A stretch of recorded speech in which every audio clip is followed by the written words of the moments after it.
The dust swirled in the fading sunset, settling over the wide plains where silence spoke louder than words. It was the kind of evening that wrapped itself around a man's heart and squeezed every last ounce of loneliness out of it.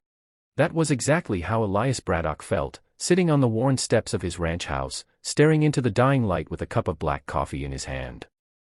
Years had passed since he'd last heard laughter in these fields, since the sound of tiny feet had danced across his porch. The loneliness was no longer a stranger to him, it was an old companion.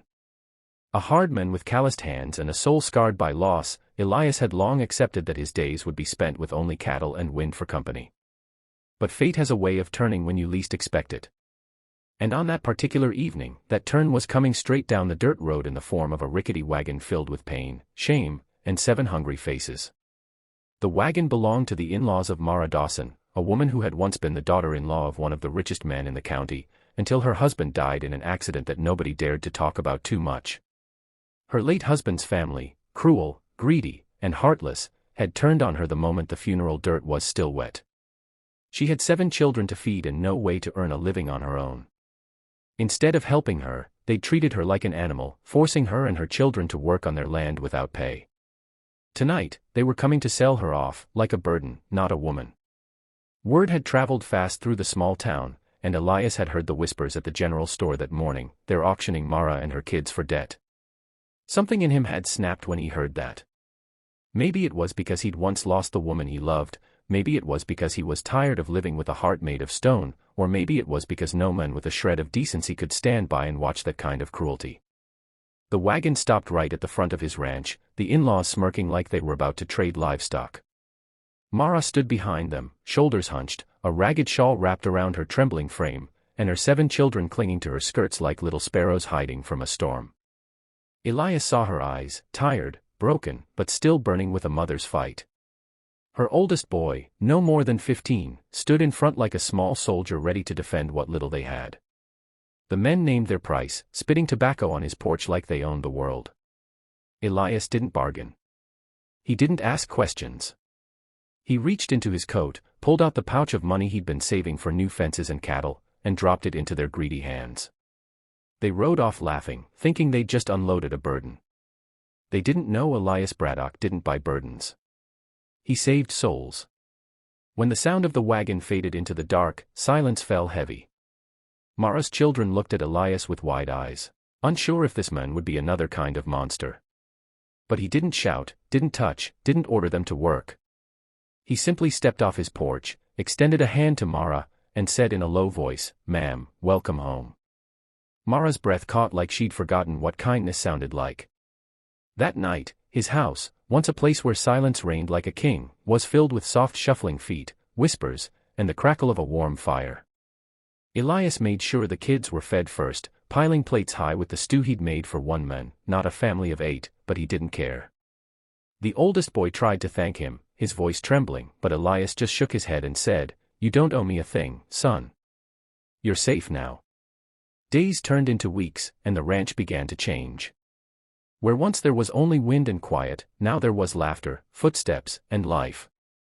The children learned to feed the horses, gather eggs, and ride out to the fields with Elias. He never raised his voice, never made them feel like they were a debt he paid. And Mara, she worked hard, not because he asked, but because it was in her nature.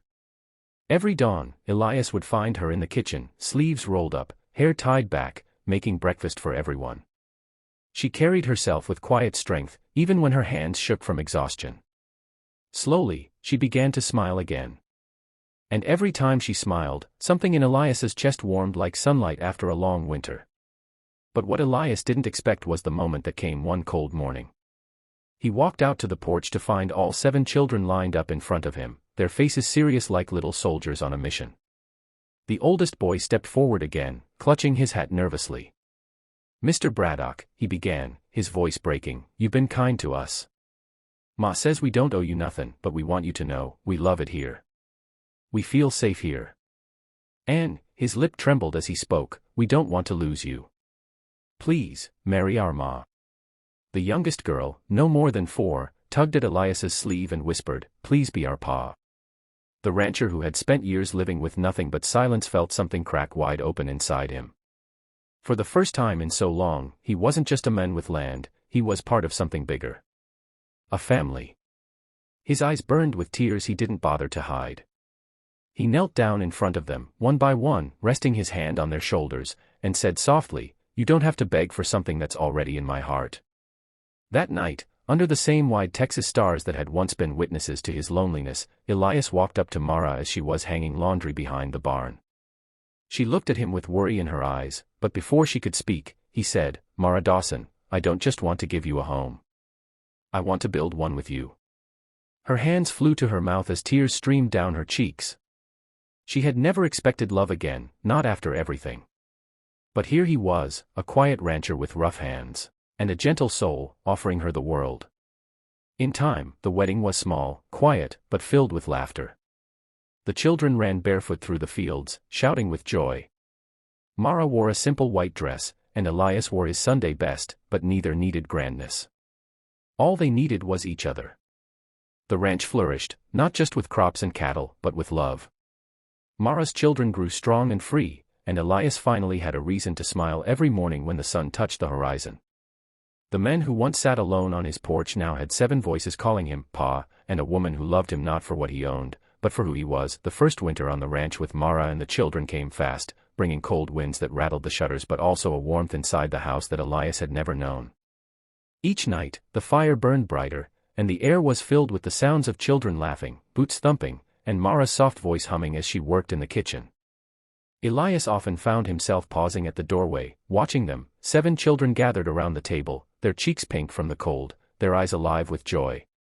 It was a sight he thought he'd never see again in his lifetime. Mara, once so timid and tired, had found her strength.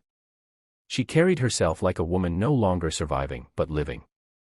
Elias helped the boys learn to mend fences, saddle horses, and drive cattle, while the girls followed Mara, learning to cook, sew, and keep the home warm. But in the quiet of the night, when the world outside froze over, something deeper was growing between Elias and Mara. Their conversations went from polite to personal. She told him about the nights she cried herself to sleep at her in-laws' farm, holding her children tight. He told her about the wife he'd lost long ago and the empty years that followed. Each story stitched them closer together like a patchwork quilt mended with care. One evening, after the children had gone to bed, Elias sat beside her on the porch.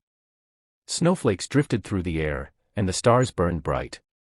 She whispered, "I thought no man could ever look at me with kindness again." Elias reached for her hand, rough meeting soft, and said, "Then you've been looking at the wrong men, Mara." She looked at him, not with fear, but with trust. And in that single moment, without a kiss, without a promise, their hearts made one. The ranch no longer belonged to a lonely man. It belonged to a family. And every day, Elias woke with a fire in his chest that the wind could never put out.